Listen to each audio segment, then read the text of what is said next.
Hello, it's good to see you. My name is Bren, and today we're going to do the review of the full box set of Penguin Moderns. I was referring to them as Penguin Modern Minis. I don't really know where I got that from because the word mini doesn't actually appear at all in the title or in the packaging of this box set. So anyway, the Penguin Moderns, they're called. And what we're doing is we're just looking at this box set, which I found for a song, couldn't resist grabbing it and reviewing these books individually with the idea in mind of whether it's worth buying or not as a box set. Last week we reviewed books 1 to 25 and put them into categories of A, B, C, and D, just a really simple ranking. A being books that really resonated with me, that I really felt immersed in, learned something from, want to return to, or in some cases already have reread, and going down towards D, which is barely palatable, waste of the paper that it's printed on and everything in between. So that's what we're going to do in today's video. We're going to complete that review. We're going to go from number 26 all the way to 50. And at the end of this video, I'm going to reveal my favorite of the 50 and my least favorite. I put out a call a few weeks back to guess which of these is my most favorite and which is my least favorite. And the winner will receive a really cool prize, which is access to an online course in French literature put together by my friend Maria from Strange Lucidity. So stick around to the end to see what my favorite is and least favorite is, as well as the winner of the competition. Now we're just going to keep it simple. We're just going to go from 26 through to 50, book by book, putting them into A, B, C, or D category, and just a very brief review of each little book in this modern series. So number 26 is Samuel Beckett, The End. It's classic Beckett. It is absurd, disconcerting, jarring. There is a sense of friction between our sort of readerly expectation in terms of narrative arc, resolution, beginning, middle, and end. Beckett really corrodes those formal expectations, the structures, the tradition of our storytelling mode, and sort of, plays with them, deconstructs them, brings into our sort of cognizance this sense of the absurd of telling stories in a linear, progression, when the evidence of the world that we are a part of, especially in the context of sort of post-World War II, European life. We have all of these high ideals of, virtue and freedom and equality, but the evidence of our historical record is bloody and, abhorrent and absolutely desolating. So I'm going to put that in B because I admire Beckett, but I like to enjoy my reading, and Beckett is so claustrophobic and dense, very, very dense, like a kind of black hole. So maybe not exploding or deconstructing in an outward way, but a sort of imploding, an immense meteorological density of crushing together, normative readerly patterns, and it's quite a suffocating feeling, really. So I'm going to put The End in category B.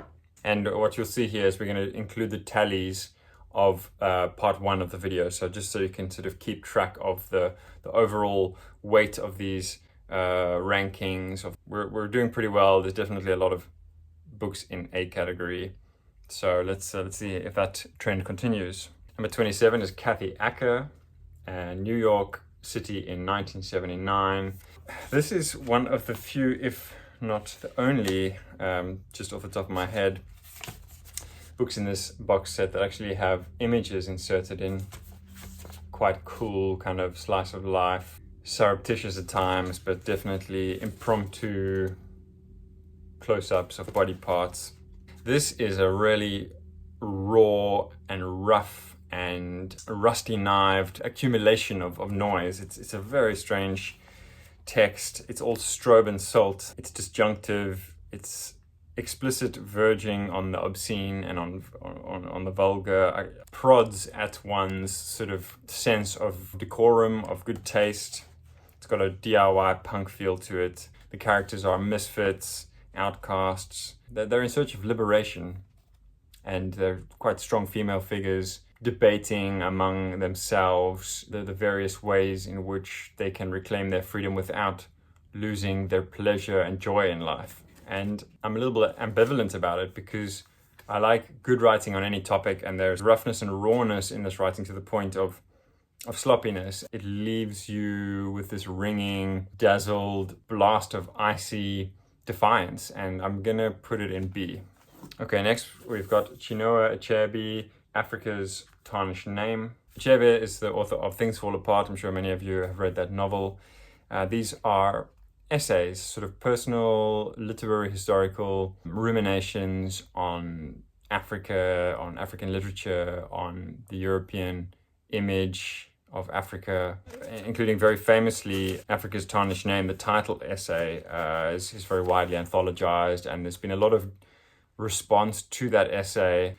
And Achebe is a good writer, and I'm going to put it in A because it's really bracing prose writing, and there's not that much criticism and essays in this box set, so I'm always happy to come across it.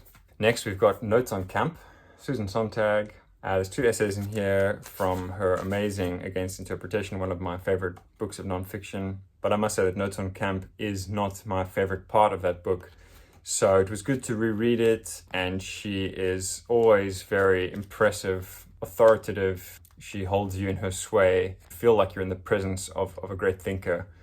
But yeah, I'm going to put this into B because it's just probably not the parts of that book that I really love. 30, John Berger, The Red Tender of Bologna. John Berger is really one of my favorite writers. I really love Berger's work. This is a delicate and wistful meditation on a dear uncle that he really loved and had a special relationship with. It's very intimate, and yeah, it's meditative, like I said, richly textured in terms of the sensory dimension. Obviously, Bologna, an Italian city with a lot of sights and sounds and smells, and Berger does a good job of the evocation of Bologna. The only part, I think, just at the end, the letdown of this book was that he goes from this gentle and light contemplation of his relationship with his uncle and of memory to this kind of weird and slightly unconvincing stretch from the small pleasures of kinship, of friendship, of memory, of travel.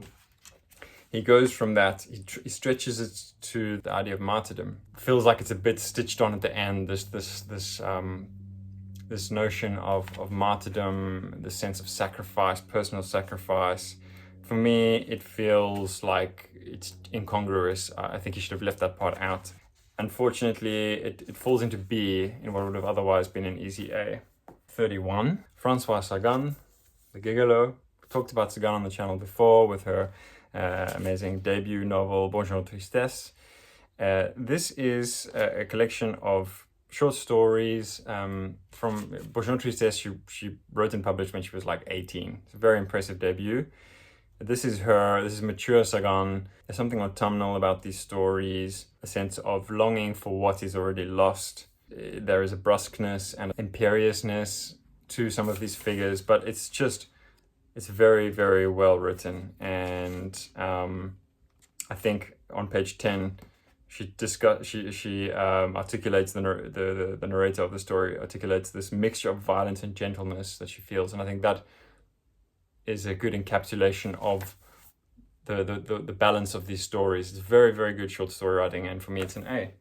Number 32 is Cyprian Ekwenzi, Glittering City. This is a long story in which the city of Lagos is one of the central, it's not just the background, but it's really alive, it's buzzing and humming, it's full of shimmering heat and bustle of Lagos in the 1960s, which obviously I wasn't alive and I haven't been to Lagos, but it's got a real sense of plausibility, but also a real charm and swagger, and it's really good stuff. I'm going to put it into A. Then we've got Jack Kerouac, Piers of the Homeless Knight. It's 2 journal entries. Now I've read a bit of Kerouac when I was younger. I haven't read Kerouac in a while, and I was a bit circumspect coming into this, and then he just won me over. There's just such a dynamism to his writing. You feel the energy, it carries you through. You can't help but get caught up in his beat, bohemian grooviness, and there's something frantic, but at the same time charming about it, disarming even though it can be very nebulous. And I really was surprised how much I enjoyed this, and it's an A. So we're doing quite well in the second half. We haven't even got any C's or D's. Next we have German writer Hans Verlade. Why Do You Wear a Cheap Watch? I hadn't read anything of this German author. These are translated by Michael Hoffman. Honestly, this is so good. So fun, funny, wry, tongue-in-cheek, but gritty and revealing. It's really good stuff. I think I found somebody that I'm very interested to read more of in Hans Verlade. And the second story, War Monument or Urinal, this story could be a Wes Anderson film. It really is. It's quirky and dorky and sort of goofy and kooky, but with this malignant undercurrent of the approach of, you know, the Third Reich, the danger of new ideas and the sort of stifled conventionality of Germany in the 1930s, and the kind of baffled and blundering bureaucracy. It's very, very funny, very good stuff. It's an A. Then we've got Truman Capote, The Duke in His Domain. Capote is amazing. He discovered his vocation as a writer when he was like 5 years old. He just never stopped writing. And you feel that. You feel a sort of liquid fluency in his prose, like the delay between thoughts and expression in his writing is so minimal. There's just something so debonair and classy about him. This is a portrait of Marlon Brando, so it's really niche subject. I'll always read anything Capote writes, but I can't say that I love this because it's just not, it's just not really something that massively interests me. Although, I mean, what I would say is that it is fascinating to read about now I'm contradicting myself by saying it's fascinating, but you read about a figure that's just a human being that becomes not just famous, but becomes a global icon, and that becomes this kind of gilded cage that a figure like Brando then is so out of touch with reality. He's got his handlers all around him, his assistants, personal assistants running around making him milkshakes. You just become this kind of giant baby, you're just incapable of grasping reality. And we'll see another global icon in Andy Warhol later on in this series, and how he handled that sense of fame, I think in a better way, really. But I'm going to put it in B. And then number 36, we've got Saul Bellow leaving the Yellow House. Something very poignant about independent, quirky lady with a huge amount of personality, and just, living her life with a real warm-hearted freedom. And it's comical and fun and zany. And then, the poignance of getting older and losing your freedom and being constrained, and it's quite moving, really. And I'm gonna put it in A. Okay, so I had to stop recording there, and this is getting kind of long, and what I really want to do is, of course, give all of these books their ranking, but I also really want to give a bit of space at the end of the video to discuss your guesses as to which is my most and least favorite of these books, and then to announce the winner. So I think we need to speed up the pace a little bit here. Number 37, Catherine Ann Porter, The Cracked Looking Glass. I hadn't read Porter before, but what a fantastic writer she is. There is something strong, sinuous, and angular to her prose, but at the same time tender, intimate. It's a story of a disillusioned woman who marries very young to an older man, an older farmer, and settles down into this sort of parochial backwater life that leaves her feeling very unfulfilled. It is fantastic stuff, and it is an absolute A. Number 38 is James Baldwin, Dark Days. I have read these essays in various editions at least twice through, maybe even more times. It's just Baldwin doing what he does best. Abrasive, bold, forthright, blazing indictment of the status quo in the 20th century in America. Fantastic. It's one of my heroes, and it's a definite A. Okay, number 39, Georges Simenon, Look how prolific this guy was. Just in Penguin Modern Classics alone, there are like dozens and dozens. What is that? Probably at least 50 of his crime titles published in Penguin Modern Classics. And this is something very different. This is actually a very heartfelt, pained, eviscerating at times, and intimate letter to his deceased mother. They had a very fraught relationship, punishingly sort of hardened woman who had a very tough life, the youngest of 13 children, whose father was ruined financially. Really interesting stuff, something quite different in terms of this series, and I'm going to give it an A as well. So I think I'm quite a critical reader in general, unsentimental in the way that I evaluate books. So in a way, I'm surprised how heavily this selection is leaning into A. There's a lot of A rankings.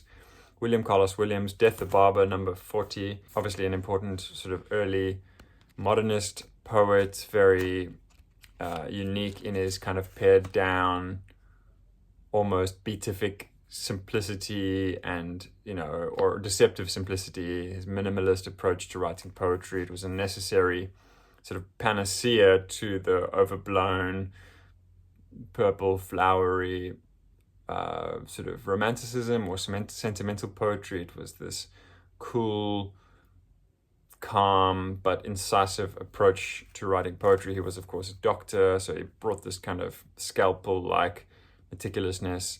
I appreciate what William Carlos Williams does, but he just doesn't rouse me or, send shivers down my spine like other poets do. So I'm going to put it in B. Next, we've got number 41, Betty Friedan. She was an advocate for sort of housewives. She was a voice for American housewives who felt unfulfilled in this sort of suburban American dream, green lawns and white picket fences and, barefoot and pregnant in the kitchen sort of a thing.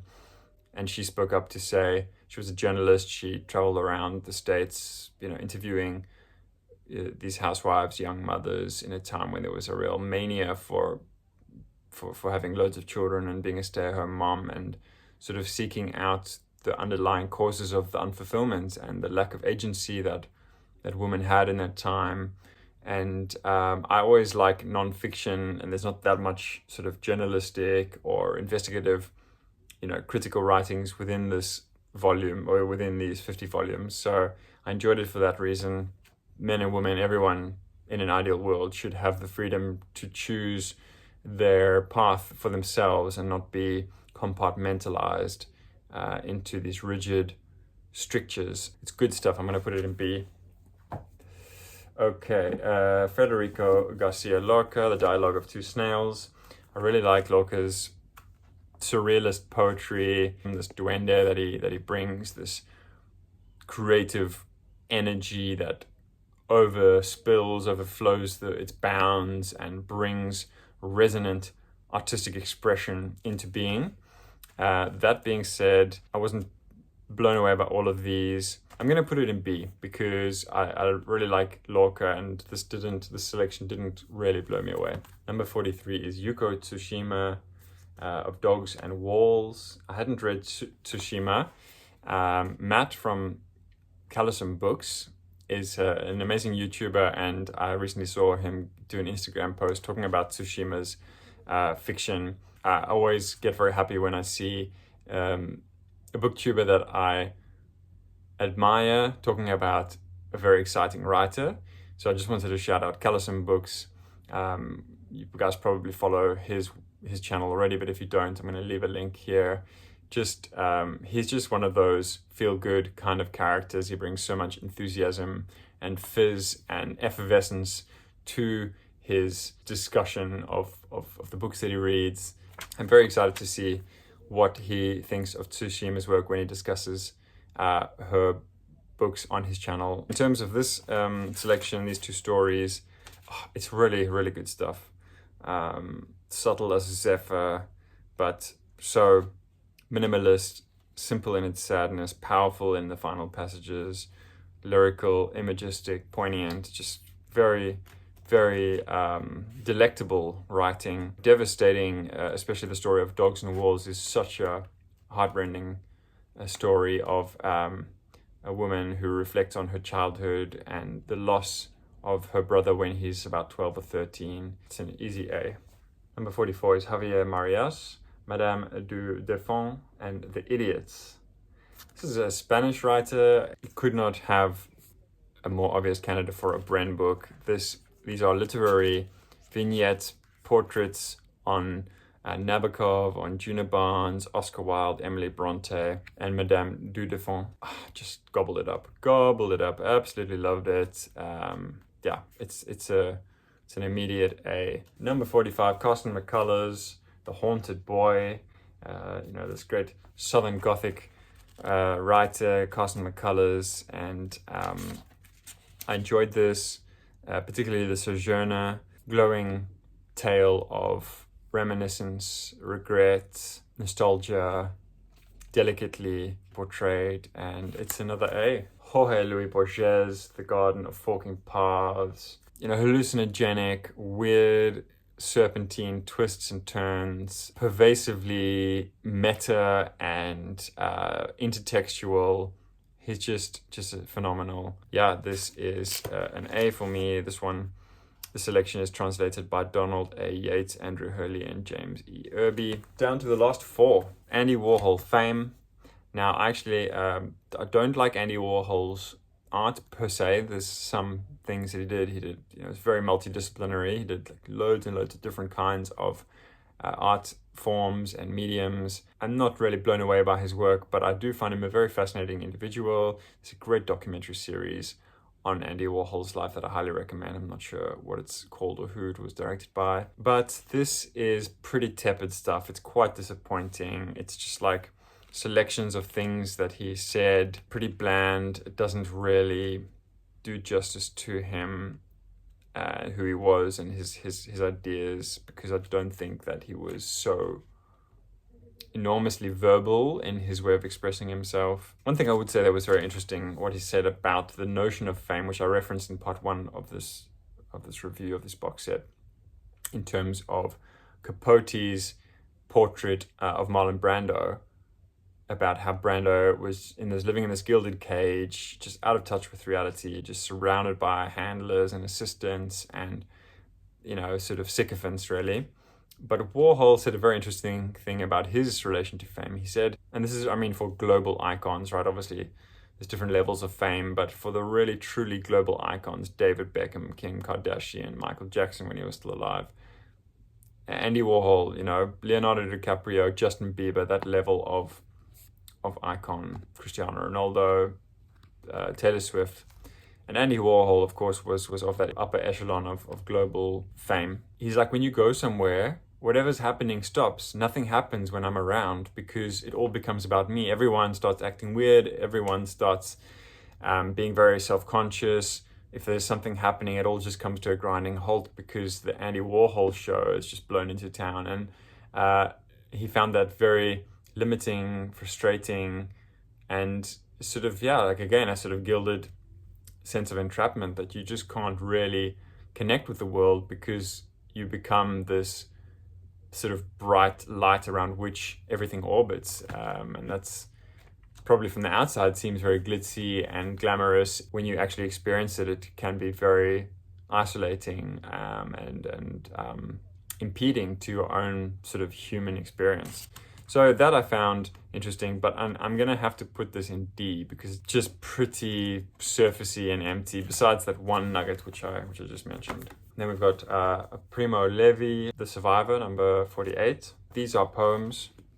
Obviously, Levi survived the Holocaust. It's quite unadorned, which gives it that much more effective force. It's very there's a lot of affect in these short poems, really stripped down and bare-boned, which fits the theme because it's a lot of bleak landscapes of imprisonment, but it's not morbid. There is a sort of inalienable personal freedom that shines through, and this is definitely an A.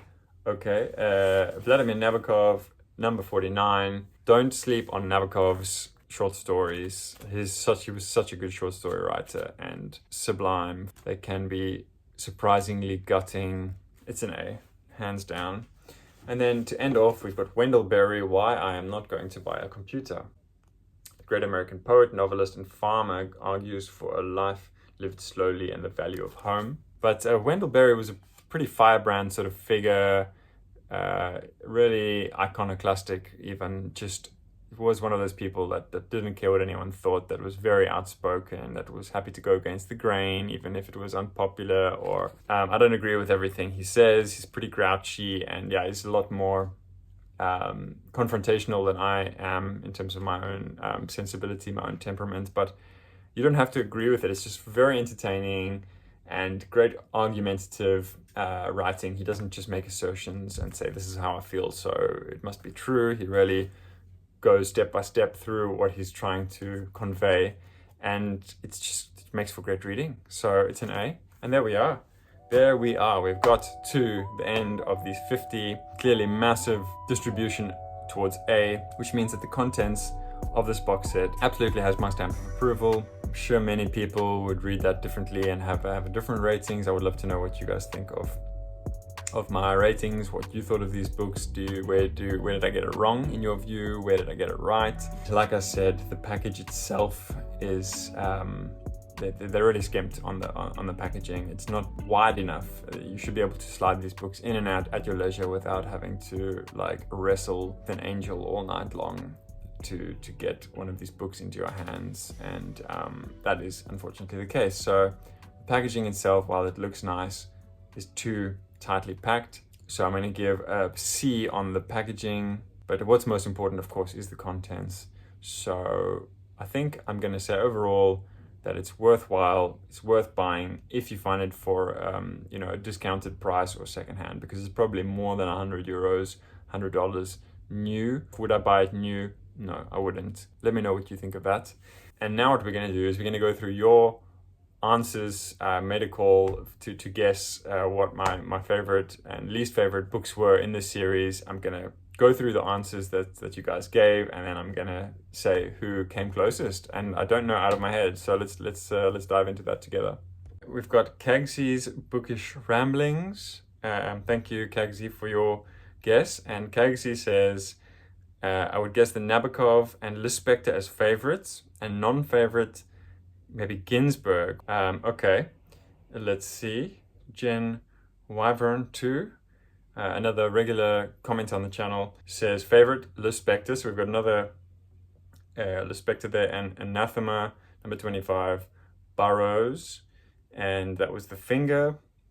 So I love the Lispector, but I do surprisingly also love the Burroughs. Rodent Royalist, another regular on the channel, I always appreciate your feedback, says favorites Notes on Camp by Susan Sontag, and least favorite The Finger by William S. Burroughs. Omnivorous Reader, another regular, also a YouTuber, thank you so much. Check out Omnivorous Reader if you haven't already. And Omnivorous Reader says Baldwin is among the favorites, and William S. Burroughs, least favorite. So, well, the Baldwin is certainly among my favorites. Norfolk Reads, favorite Lispector, least favorite Kafka. Wow. This is very, very, very good. This is the best we've got so far. Norfolk Reads, Lispector is in the A category, and Kafka is in the D category. So as it stands, Norfolk Reads is walking away with the prize, which is free access to this online course in French literature by Strange Lucidity. So, okay, let's see if anyone can top Norfolk Reads. Tiger Wars 8309 says favorite Create Dangerously by Camus, least favorite Sagan, The Gigolo, Bio Sarvat 9475, sorry if I mispronounced that. Favorite Lance by Nabokov, very good guess. Or Letter from Birmingham Jail by MLK Jr. Least favorite, Fame by Andy Warhol. Wow. Okay, we have now got two contenders here. We've got Norfolk Reads and Bio Sarvat competing, because we did put both MLK Jr. and Nabokov in A, and we did put Fame by Andy Warhol in D. Okay, Bernard Profitendu, sorry if I mispronounced that. Bernard says most favorite Survivor by Primo Levi, and least favorite, Fame by Andy Warhol. So we've got another hit in terms of getting an A and a D. Okay, so we've got 3 contenders here that are really, really in with a shot. Heather T745, least favorite, 4 Russian Stories, and favorite, Shirley Jackson. Chris Mail. Favorite, Steinbeck. Least favorite, Andy Warhol. Okay, we've got 4 contenders here that have got the categorization correct. Lane Biar, sorry if I'm saying that wrong. I will guess The Garden of Forking Paths by Borges, and Allen Ginsberg as the least favorite. Okay, good stuff, good guess. My Mother is a Fish. Favorite, Pessoa.